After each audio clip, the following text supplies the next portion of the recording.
Hey guys, Lokai here. So, it's been a hot minute since I've talked about the MCU, or the Marvel Cinematic Universe, for those who don't know what an MCU even is. Yeah, I think the last time I talked about the Marvel Cinematic Universe was the random Ramble video where I talked about Spider-Man No Way Home, and I think a couple of other MCU projects. I don't entirely remember what I said, but I will kind of briefly go into my opinions on this saga as a whole and recent Marvel projects as a whole. So, I apologize in advance if a lot of this stuff is stuff you've heard before, but I really kind of agree with the consensus on this one, where, I'll be honest here, I kind of dropped out of the MCU. I felt like it's kind of similar to what happened with Star Wars, where they started announcing and revealing tons of projects, and, you know, some of them came out, some of them didn't. Most of them were bad because they were focusing on quantity over quality. They were releasing way too many things, and not one thing got more time than another. Most of them just kind of looked rushed and bad, and a lot of them were bad. Most of them were also just mid, and this entire saga has been a mess, to say the least. People, will probably say it started off strong, but if I'm being perfectly honest here, I don't even really think it did, because, like, the first year that this whole saga started, we got WandaVision, Falcon and the Winter Soldier, we got, I think, What If Season 1, and Hawkeye, which I often forget even exists, Eternals, Black Widow, Shang-Chi, and Spider-Man No Way Home. And I'll be honest here, like, I watched most of those projects, not all of them, because I stopped What If pretty early into Season 1 because I just did not like it. I just thought it was kind of boring. There was one story I liked with Doctor Strange, and I think most people know the one, but that's, like, it, and I stopped watching because I just did not give a shit anymore. So, like, out of all of those projects I just listed, though, there's only really two that I liked. Shang-Chi, which was nothing earth-shattering, but it was good, and I would say Spider-Man No Way Home, which I do still like. It's definitely flawed, I have issues with it, and they're a lot more obvious on rewatch, but I still think it is a great movie for the reasons I've said. To be perfectly honest here, though, when it comes to MCU projects after all of those, after, like, the start of Phase 4, I gotta be honest here, it was either... Like, I dropped out of the TV shows fairly early, like, after Moon Knight, which I just thought was so mid. When I saw the concept of Moon Knight, I did a Wikipedia search to kind of research who Moon Knight was, to kind of get an idea of the type of show I would be getting into, and the concept was so fucking cool. Like, okay, so the concept of Moon Knight as a superhero is basically, Mark Spector, who is Moon Knight, gains his power, basically like a white Egyptian Batman with powers similar to him. Well, not even powers. I mean, Batman doesn't have powers. Moon Knight does. He does actually have powers, but it's very much... You can tell they were inspired a bit by Batman. He has his own batarangs, and he fights like Batman, and... you know... you know... Look, I'm not saying he's the same as Batman or a Batman ripoff. Obviously, they did a lot of things to make him original, but I'm just saying you can kind of tell he was a little inspired by Batman, just a little bit. The difference with him is that, one, he actually has superpowers from an Egyptian god. I forget the name of the Egyptian god, but still, he was given powers by an Egyptian god. And he also has dissociative identity disorder. And that's his main big difference. So, basically, each personality that Mark Spector has, including Mark Spector himself, has a different form of Moon Knight, and not only does he have to deal with his dissociative identity disorder, but he also has to be a superhero, an anti-hero of sorts, and also work with a Egyptian god who doesn't always have his best interest or the best interests, making him sort of an anti-hero. It's a very, very weird concept, but it sounded awesome. And man, did the show do nothing with it. Like, the show Moon Knight did absolutely nothing with it. I'm sorry if I spent a long time talking about this. I'll cut it off here. Basically, the show was one of the most mid that ever mid. It was so mid. It was so lame. And it's like, this concept is so bonkers, yet so cool, and there's so much you could do with it, and it just felt so standard. And the CGI was fucking horrible. Like, I understand it's a TV show, but apparently these episodes are given an enormous budget, and this thing looks like a CW show with the amount of bad CGI. I think CW might actually have better CG, because, like, Moon Knight himself is entirely made with CG, and, you know, his fight scenes, I think, are mostly CG. Like, obviously the people he fights are real, but, like, in terms of his powers, and I don't know, maybe it's someone in a mocap suit. It probably is, but it looks like a PlayStation 3 game. It's so bad. Like, just take a look at some of the Moon Knight fight scenes, and you'll see it just looks terrible. And Moon Knight turned me off from the TV shows, because even before Moon Knight, I wasn't really loving most of the other TV shows. Falcon and the Winter Soldier was okay, though the ending was atrocious. But, like, WandaVision, I felt, was really unfinished.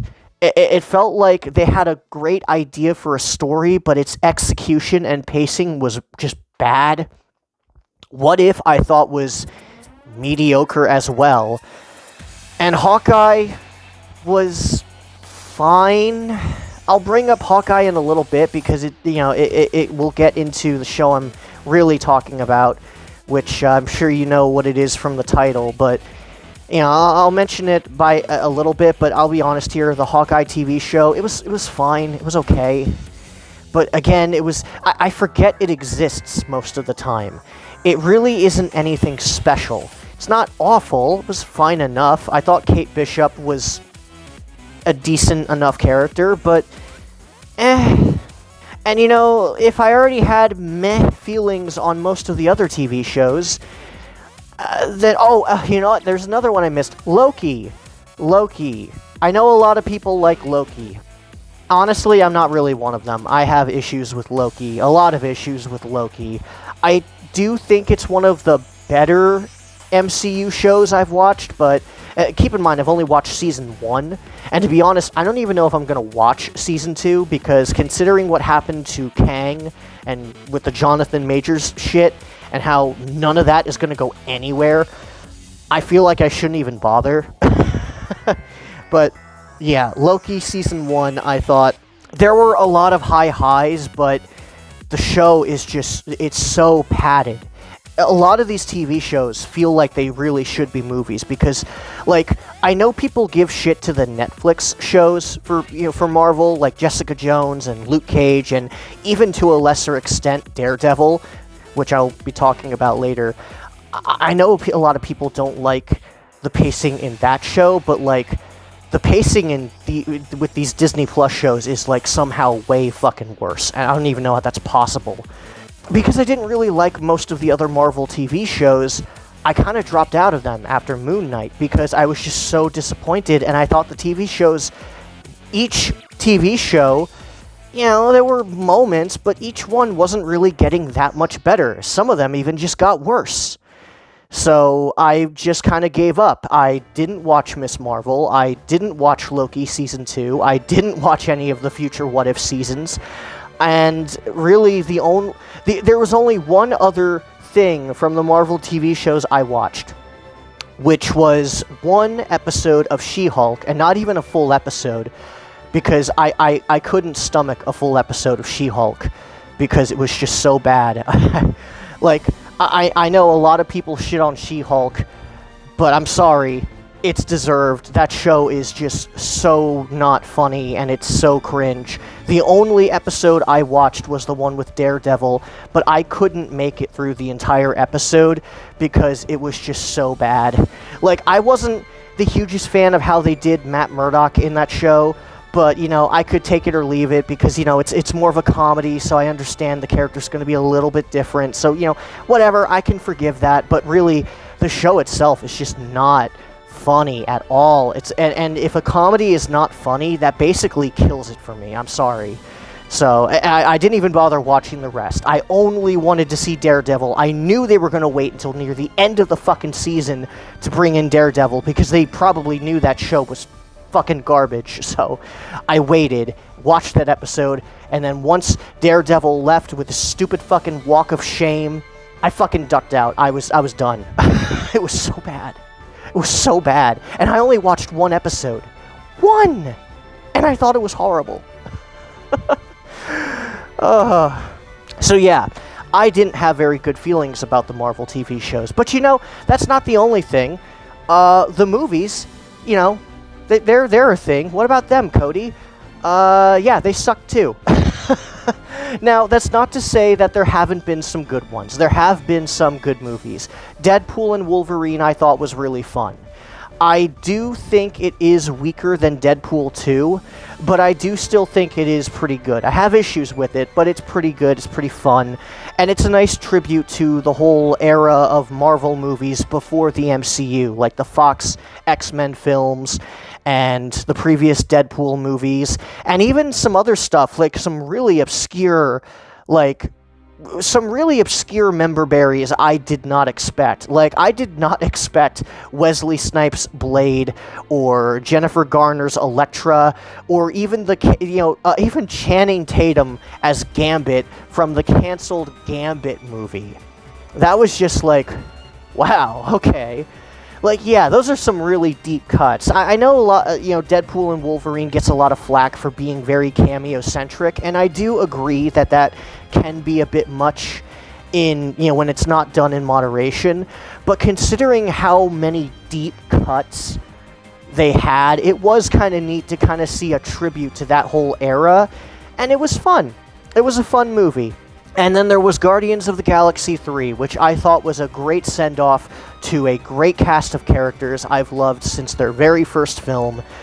And yeah, I love those two movies. I love Guardians of the Galaxy, I love Deadpool and Wolverine, and I really like Spider-Man No Way Home. Those have been great, and I like Shang-Chi. It's nothing amazing, but I like Shang-Chi. But when you see how many Marvel films have come out since this whole multiverse saga started, you may have noticed that's 4 that I've liked. The rest of them I either thought were mid, bad, or I have not seen. Because to be perfectly honest here, there were a lot of MCU, well, not a lot, but there were a handful of MCU films that I just did not care for, that kind of made me give up on the movies. In fact, there was one in particular that made me give up on the movies, and I think everyone knows what it is. Thor: Love and Thunder. Oh man, that movie was trash.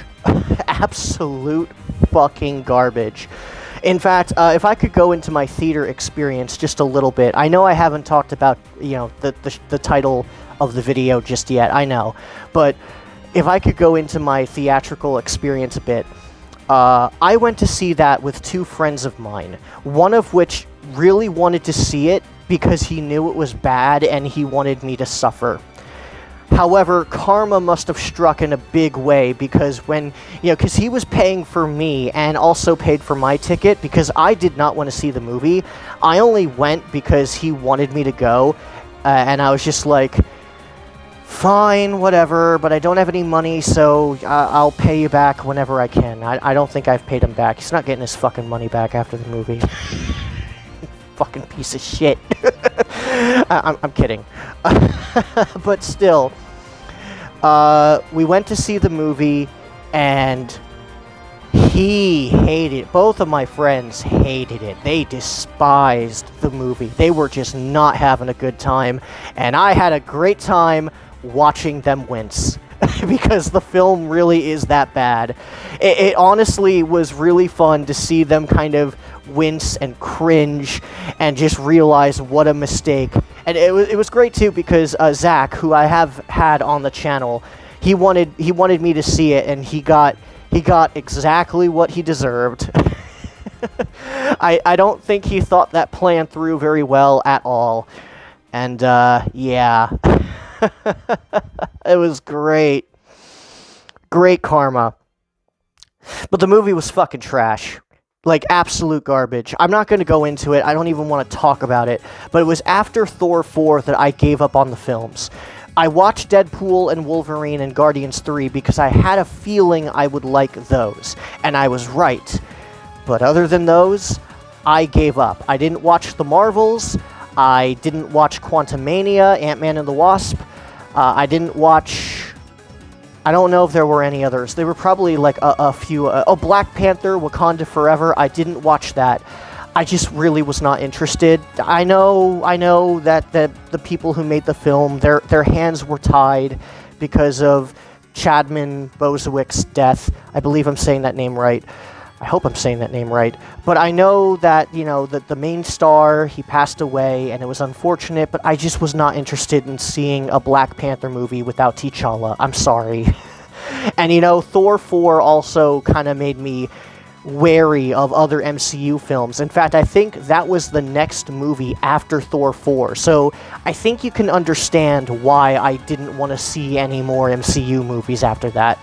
And honestly, with all of the issues I've had so far, all of this combined together really has made me not really excited for any future MCU projects. I've actually kind of stopped following it. Like, yeah, I watched Deadpool and Wolverine, but that's like barely an MCU film, if I'm being honest here. Like, it is, but it's so separate from the rest of what's going on. I have not watched the new Captain America movie. I don't really care. From what I hear, the film itself is mediocre as well. I'm not going to see the Thunderbolts. I'm not even sure if I'm going to see the new Avengers films. The only Marvel movie that I'm kind of interested in, because I thought the trailer was pretty neat, was the Fantastic Four movie. And even then, though, I'm still going in with some level of skepticism, because it's the MCU, and they haven't really been on a roll lately, So yeah, I've had a lot of issues with the MCU. So that's where I'm at with the MCU at this point. And now that I got through all of that history that I spent way too long talking about, holy shit, let's get into what I actually want to talk about, Daredevil. I was curious about what they would do with Daredevil. But as my time with the MCU got worse and worse and worse, to the point where I just kind of stopped caring about it with both the films and especially the TV shows. Just as my time got worse with both, I cared less and less and less for the new Daredevil. When it was announced that Daredevil was returning, I was curious to see how they would do it. Because, and I think I've talked about this in the past, but I haven't really made a video about it specifically. I love the Netflix Daredevil show. All 3 seasons. I know some people have some issues with season 2, and I have issues with it as well. It's definitely the weakest season. But man, I love Daredevil. I love the Netflix Daredevil show. It's phenomenal. Even if you aren't a fan of the MCU, or if you're just not a fan of superheroes, please watch Netflix Daredevil. It is so fucking good. Even if you only watch those 3 seasons, it is so good. So because of that, I was very curious to see what they would do with Daredevil in the future. Because, hey, now they're bringing Daredevil over to the actual, movies and such. No Way Home, Charlie Cox appeared as Daredevil in that show. And, we also had Fisk return in Hawkeye, which was really underwhelming, but regardless. Still, it was pretty clear that Daredevil was returning, but how he was returning was a bit of a mystery, and Marvel certainly made it more of a mystery, just trying to find out whether this was the Daredevil from the Netflix show or not, because they couldn't really seem to decide what to tell fans. And there's a reason for that. They were not sure about it themselves. See, Marvel kept doing this weird back and forth, both in, like, the development of the show, in the making of the show, and telling fans. They basically had no idea whether this would be a reboot, where they just completely ignore Netflix Daredevil despite having Charlie Cox and Vincent D'Onofrio as their characters, Daredevil and Fisk. They seemed unsure about whether to just completely ignore Netflix Daredevil and just reboot, or continue on from that. Hey, I'm recording this second part on a different day. I had a brief interruption, but, well, not a brief. I mean, if it wasn't brief if it was an entire day. So, if this audio seems different, that's why. Anyway, yeah, Marvel had no idea whether they were continuing on from the Netflix show or not. At first, they did decide to just outright reboot Daredevil. Just pretend that the Netflix seasons are their own, different continuity, like one of the many branching timelines seen in Loki. It was just its own universe. It was not tied to the main MCU. The main MCU Daredevil would be a reboot, and that reboot would be Daredevil Born Again. Obviously, if you've seen the show, that did not happen, so what the hell happened? So, I don't know the full story, and there's a lot to it, but I do know I know what I know. I do know a few things. So, Vincent D'Onofrio came out and basically confirmed what I really suspected all along, was that this show was initially going to be a full-on reboot, which is, what I said earlier.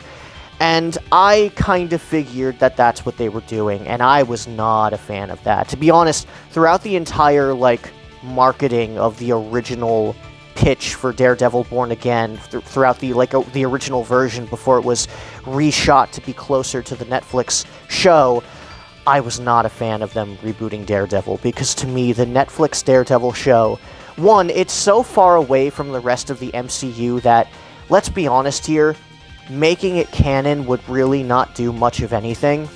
And two, I just hated that all of that work that the people who made the Netflix Daredevil show put into would just be dropped and ignored. And yeah, it's not that big of a deal. Not being tied to the main MCU does not change how I feel about those first 3 seasons. It doesn't. They're still fantastic. However, I didn't want Marvel Studios' Daredevil, not the Daredevil that they wanted to give us. I wanted Netflix Daredevil. I wanted that Daredevil. I wanted that Daredevil to get a season 4 and onwards. I wanted a continuation, a proper continuation. But Marvel seemed keen on not giving us that. They didn't even really hire back any of the original writers. I don't know if that's changed. I don't think it has, to be honest. They didn't have the actors for Foggy or Karen because they were just supposed to be written off, which, look, no matter how you feel about them, they are very important to Matt's personal life. Matt's life as a lawyer is just as important, if not more important, than Daredevil himself. Because they aren't just 2 separate lives. They are one person living 2 separate lives. You get rid of one of those lives, you miss something.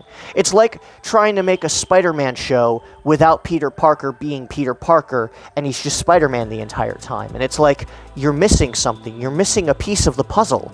Now, obviously, there's more to Daredevil than just the costume and his job, but getting rid of his 2 friends is just, I don't know, it just felt like a betrayal to what was in the original show.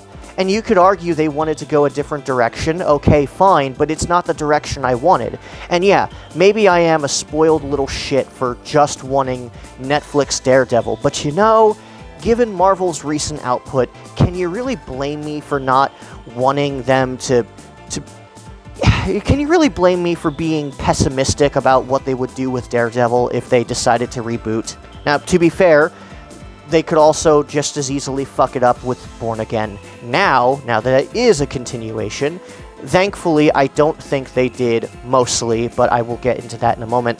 The point is, I did not like the idea that they would be rebooting Daredevil. And they constantly gave us these teases that, oh, maybe it's a reboot, but, it's also kind of sort of a continuation. They kept trying to throw people off that it was not a reboot, just to kind of keep the Netflix crowd, just to string them along. But a lot of people knew that this was probably going to be a reboot, and once that kind of settled in, once that, the idea that I would not be getting that continuation kind of sunk in, I stopped caring about the new Daredevil show. Now, to be fair, Echo also helped with that. I didn't watch Echo because I heard it was awful. But I did actually see the trailer for Echo, and it looked really cool. Then I heard the show was bad, and I was just like, well, never mind, I'm not going to waste my time. It also felt like they didn't really care either, since they released it all in one day, which meant, oh, well, they probably just didn't care about the show either, which makes me wonder why they even bother making it. But whatever, And, the earlier appearances of Fisk and Daredevil were just so different from how they were in the Netflix show. And, I thought, oh, well, it's a different tone because it's, the shows themselves are different tones. So that's why the characters probably had to be toned down a bit to fit with their, the respective shows' tones. Like, Daredevil is obviously not going to be as brutal and violent in a She-Hulk comedy show, right? But, again, it was more like that was basically what we got in those shows was what they originally wanted to make Daredevil Born Again. They didn't want it to be as dark or brutal or violent. It was originally just going to be another Marvel show. Sure, Charlie Cox and Vincent D'Onofrio would come back as their characters, but it wouldn't be as violent. It would be lighter and softer in tone, and it'd be more traditional MCU fare, and that's not what I wanted. I wanted a continuation of the show that I lost, and a lot of other people felt the same way. And eventually I just became ambivalent. However, something happened. Behind the scenes production got really bad with the show. Like, the show simply could not find an audience. Apparently test screenings of the show were just blasted by people, and Marvel didn't seem happy with the product, and neither were the actors. So they decided to delay the show and completely retool it from the ground up. That's not to say they get rid of everything. Apparently they're still using a lot of the stuff that they shot, and they're still using bits and pieces of the original story, but they're basically retooling the show to be an actual continuation. And apparently this was done because Vincent D'Onofrio and Cox both told Kevin Feige, listen, people are confused about whether this is a continuation or not. We need to just bite the bullet and make a choice. Is this a reboot or is it not? And they decided to make it a continuation, so thank fucking God for that, because... But yeah, it was during the retool that they made it more in line with the original Netflix show. Now, that does not mean that everything about it has changed. Obviously, I said they were keeping a good chunk of footage that they shot, and they were also keeping the same basic premise. However, they were retooling it to the point where 3 whole episodes had to be completely rewritten and completely redone in order to tie it into the Netflix show, and I think Season 2 is just starting completely from scratch. Initially, the original Daredevil Born Again was going to be like 18 episodes in one season, which is a lot more than a usual Marvel show, but they split it into 2 seasons, each with 9 episodes, which makes me think now they might have a little bit more of a plan, or maybe there's just more production issues behind the scenes that we don't know about. I really don't know. All I do know is that eventually they retooled the show to not only completely redo certain parts of it from the ground up, but also to make it a proper continuation. And now I'm going to talk about that continuation like 30 minutes in. I did say that this is the show's title is accurate, a random ramble, because I do a lot of rambling and a lot of it can be very random. So let's talk about what I think about the first 2 episodes. On the day that I'm recording this, the 3rd episode is probably out. I have yet to watch it though, so I have only seen the first 2 episodes. And I will say this, these aren't going to be like big thoughts, it's more brief thoughts, but what did I think of the first 2 episodes? Well, I liked them. I actually thought they were pretty good. However, this is just on the first 2 episodes. I won't lie, I am still slightly cautious about the rest of the show for a couple of reasons. And one of the reasons is a big spoiler for the first episode, so if you have not seen the show, please stop watching now. If you have not seen the first episode, this is big. Alright, I'm gonna spoil it. Okay, if you're still here, Foggy dies. One of the main characters of the trio, Foggy, is killed. He's killed by Bullseye. And I was very worried about how this scene would play out, because when you kill off such a major character, it concerns me. It concerns me when shows do this, especially revivals. Because would this just be for shock value, or would it actually mean something? As of yet, I don't know. Because while I do think Foggy's presence is felt throughout the rest of the show, you know, his death looms over Matt's character, and it was, you know, the scene itself was done very well. I thought the death scene itself was mostly tasteful to an extent. I know this sounds weird, but don't take that out of context. I especially liked how during the fight scene you could actually hear Foggy's heartbeat, and, you know, when it stopped, that's when Matt just completely loses his shit and throws Bullseye off of a fucking building. God damn. A lot of people question how he survived that, but to me it's like, this is the same universe that had Tony Stark survive in a iron suit of armor when escaping a cave with a box of scraps. So I'm not putting too much stake in it. So and no, just because it was sand that Tony crashed into, that doesn't mean shit. The whole scene was very well done. I thought the action was pretty good. CGI used in the scene was not that great and was very distracting, and that's something I am a little concerned about, is how much CG are they going to use, and if they're going to use CGI, is it all going to look like a PlayStation 3 game? Early PlayStation 3? I don't know.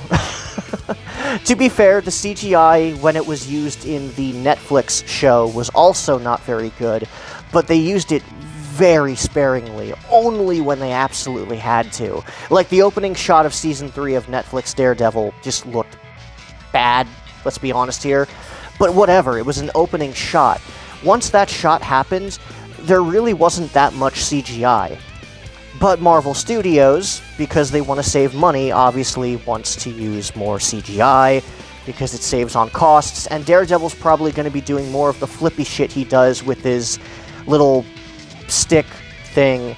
I don't know what it's called.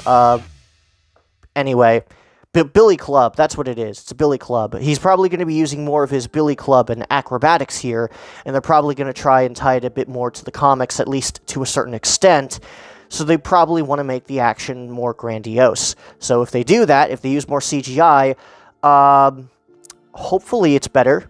But given what we saw in Season 1 so far with these first 2 episodes, I'm not holding my breath. Still, in spite of that, the first episode was done well. I thought Foggy's death scene was done well. And I thought, like, what I really like is that even after Foggy's death, his presence is still felt. You know, like, Matt clearly still thinks about Foggy a lot, and his loss is a big part of the show. However, the first 2 episodes were completely remade from the ground up. Will this maintain, like, will this be will Foggy's death matter as the story goes along? The last thing that I want is for Foggy just to be killed off just for shock value, just to get Daredevil to not be Daredevil, just as setup for him to be born again. Because if that's what they're doing, that is incredibly lame, and it's especially bad because Born Again kind of undoes Season 3 of Daredevil. At the end of Season 3 of Daredevil, Fisk is put away seemingly for good, and that was like the point of that season. Even in the original plans for the show, they had no plans to bring Fisk back in Season 4 outside of like a few cameos here and there. Season 5, sure, but Season 4, not really. Not much, anyway. At least I believe those were the original plans. Don't quote me on that, actually. I probably should have done more research before this, but anyway. Point is, Fisk was supposed to be put away for good. New York was done with him. The city had beaten him, as the way Matt screamed at him at the end of Season 3. And Foggy was the one who told Matt to have more faith in the system. And all of that's basically undone. Now, it was probably undone because of the blip, and that's how Fisk was able to escape and gain power. However, yeah, Fisk, he's out. Now he's going to become the mayor, and Foggy is dead. Everything that was sacrificed in Season 3 is null and void. It's undone. And that does frustrate me. Now, this is not a deal breaker for me. It is for a lot of other people. A lot of people have had a lot of thoughts about this online, a lot of which were very mixed. I am willing to give them a chance because so far I've enjoyed the first 2 episodes. But will the rest of the show be able to justify undoing what Season 3 did? That is what I'm concerned about. And that's why I'm still kind of cautious about the rest of the show. Cautiously optimistic now because I liked the first 2 episodes so much, but I won't lie. Them undoing a lot of that, them killing off Foggy, who is such an important character both to the series and to Matt, like, you can't just do that and then just sweep it under the rug and just, like, you can't just use it for shock value. You gotta make something out of it. So far, the show is making something out of it, but will it continue to stay that way? Because episode 3 is going to be made up of previously used footage, as is later episodes, at least until, like, the last one, I think. Will Foggy's death matter in the long run? Will it pay off? Will undoing Season 3 pay off? I don't know. And while the first 2 episodes were really good, I have some highlights here. I won't lie, I am still skeptical. And, you know, you can't really blame me for that because, again, I've had issues with a lot of Marvel's TV shows and their movies, but more so their TV shows, even more so, I would argue. And the Netflix show is very important to me.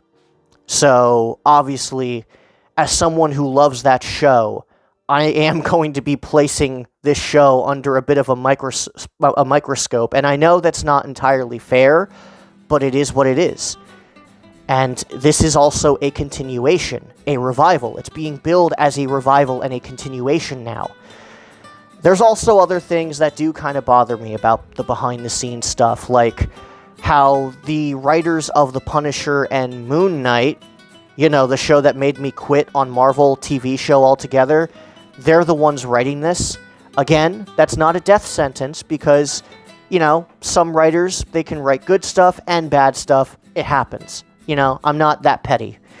I'm not petty enough to completely disown all of their work because they're a hack writer or some shit.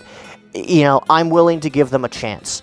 And even though I don't really like The Punisher, I just thought that show was really boring. I only watched the first season, and I thought it was boring as hell until, like, the last episode. And I did not like Moon Knight at all. I'm also willing to chalk it up to maybe outside interference, executive meddling, or maybe they just, you know, had an off day at work. I don't know. All I do know is that I wasn't really keen on them being the writers, but so far, they've done a good job. And I thought because of the first 2 episodes, you know, because I thought they were good, because I thought they were promising, I'm willing to give them a chance. So we'll see.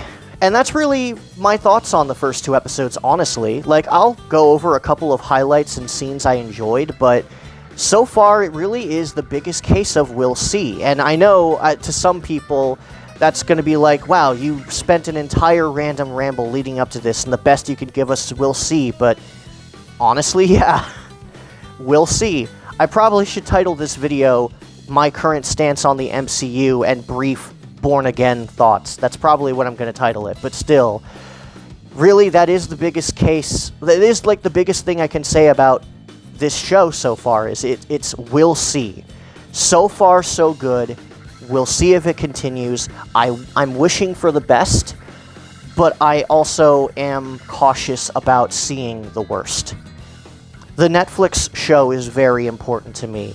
I love that show. It's one of the best superhero shows, in my opinion, and it's something that I think, even if you're not a fan of superhero shows, you should give a chance, because it's really good. So, this continuation has a lot to prove. I am happy that they retooled the show to be a proper continuation. I think Fisk is basically on point. He's not like he was in Hawkeye. I'm not sure what he was like in Echo, and honestly, I don't care to find out, because I don't care about watching Echo. But I think the Mayor Fisk plotline so far is pretty good. Fisk seems to be in character, at least as far as I'm aware. I don't know, maybe people feel differently, but I think Vincent D'Onofrio's performance as Fisk so far is about what I expect of him. The characters are written, and the way the characters are written, I think, matches the Netflix show pretty well. I especially love Cox and D'Onofrio's performances as their characters, as per usual. I mean, even when I wasn't the hugest fan of Matt's portrayal in She-Hulk, I thought that Cox did a good job as the character, even if I had issues with how the character was written. They clearly love these characters, and they know how to continue playing. Like, everything about their performances is the same from the show, and that's good. So I have no issues with the performances. I like some of the new characters. I especially like how Matt is actually helping other vigilantes. I do like some of the winks and nods to other street-level heroes, like Spider-Man was referenced. I know that it really is just kind of member berries, but one thing about the Netflix show that I liked and didn't like was its kind of... its relation to the MCU kind of being a bit muddled. I do think that these TV shows shouldn't really majorly connect to the movies. Obviously, you can have characters from these shows be in the movies, but I don't think storylines should tie into each other because they're two very different mediums. And because of this, little winks and nods were done. In fact, actually, when it comes to the Netflix shows, because Marvel Television and Marvel Studios were two separate entities before Disney Plus came around, the Netflix shows barely referenced any. And in fact, I don't think they really referenced any of the MCU stuff, like, at all much. Outside of, like, mentioning a guy with a magic hammer, or Captain America, or something like that. They rarely really go into that stuff. There's other little references and Easter eggs, like how Ben Urich from the first season has a picture of one of his stories which talked about Brooklyn and his, the Hulk fight in Brooklyn, with Abomination and Incredible Hulk. Not Brooklyn, Harlem. Basically, it was referenced in the first Avengers, if you don't remember, where Banner says last time he was in New York, he kind of broke Harlem. That was in the Incredible Hulk, and that was referenced in the first season of Daredevil. I've been rewatching the first 3 seasons, so that's how I know that. But besides, like, light mentions, they don't really connect to the overall MCU. I like that this one does, at least to a point. I don't want it to overshadow the actual story, nor do I want it to overshadow Daredevil himself, but I do appreciate that this show is a little more tied into the other Marvel projects, I do hope that other Marvel Netflix properties do get, put back into the MCU, since they are all considered canon. Defenders has to happen for Season 3 to even make a lick of sense. And I think they were in talks about bringing back Luke Cage and Iron Fist. Not sure about Jessica Jones. I would like to see these characters come back, even if I have mixed feelings about some of their shows and some of their seasons, mainly with Iron Fist. Yeah, I would like to see that done, but I do think that, keeping it just to, like, references and, focusing on how, like, the world has changed and Daredevil's place in it, in the current MCU world, all of that stuff, and all of the references, it's nice. It's nice to have, because the Netflix show very rarely referenced the movies at all. They felt a lot like their own timeline, really. So it's nice.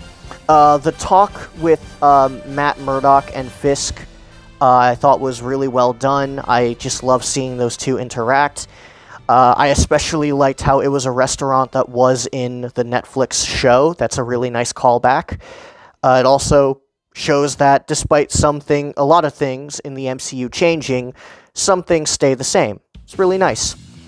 And I especially like the last action scene where Daredevil is or Matt, not even Daredevil, because he gave up the identity of Daredevil after Foggy's death, which is kind of a repetitive plot point, if I'm being honest here, because how many times has he given up being Daredevil at this point? Like, twice? This would be like the third time. Matt taking on some corrupt cops in order to protect someone he needs for a case. White Tiger's case. Because they're getting White Tiger White Tiger is actually a character in the story. I don't know much about White Tiger other than the White Tiger from Ultimate Spider-Man, and the less I say about that cartoon, the better. Still, it is cool that they are establishing another superhero and that Matt is kind of standing up for him. Not sure how I feel about him being tied to Daredevil, but maybe it's that way in the comics, I really don't know. All I do know is that there is a witness that Matt needs to help with White Tiger's case in court. One who can exonerate him, because White Tiger is accused of killing corrupt cops. Now granted, the system doesn't treat them as corrupt cops, they just treat them as cops. He's being framed as a cop killer. And because of this, he needs a witness testimony of the man he saved from said corrupt cops in order to exonerate him, to clear him of charges. However, those same corrupt cops tried to kill the witness in order to make sure that they don't get found out. And Matt goes and protects himself and the witness from them, and he fights the cops when they push him a bit too far, and he does what he does. And at the very end, they call back to the Season 3 yell, because one of the things in Season 3 that, one of the plot points was, basically, whenever Fisk told Bullseye that whenever he gets angry, he finds it's beneficial to let out the rage in a giant yell, a roar. And that was a common thing that Bullseye did, Fisk did, and even Matt did. In fact, he did it right before he fought Fisk at the very end of Season 3, and there's a callback to it. The show literally cuts away right as he starts screaming. So that was a good way to end that episode. And I also like how they kept the intensity of the show. It's not so overbearing, but one of the things I loved about the show was just how even in the safest spots, I always kind of feared for the characters. Like, Hell's Kitchen always felt scary. Even though, obviously they're safe. They're at Josie's. They're drinking. It's not that... They're fine. They're safe. But they never felt safe. Everything felt really uneasy. But it wasn't an overbearing uneasiness that made me want to stop watching the show. It just made me kind of there was an intensity to it that always made the show, made me want to see what happens next. And so far, it seems like they actually were able to keep that with this new show. So it really does seem like the writers, even if I didn't like their previous works, did see the Netflix Daredevil show, did love it, and are very much trying their best to make the best continuation with the cards they've been dealt, with all of the behind-the-scenes drama. And I appreciate that. I do. I very much appreciate that. So, you know, there's scenes I like. I've mostly enjoyed the episodes. Bit of shoddy CGI, and I won't lie, I am still a bit cautious, but like I said, we'll see. But so far, I'm enjoying it. Even if I have some misgivings about some of the directions they have gone so far. So yeah, I think that's about all I really have to say about Daredevil Born Again. I have other thoughts for other future MCU projects, but I don't really feel like talking about them right now. Maybe I'll talk about them in separate random rambles. We'll see. Maybe I'll talk about something else entirely. Who knows? For now, that's all from me, and I hope you have a good day.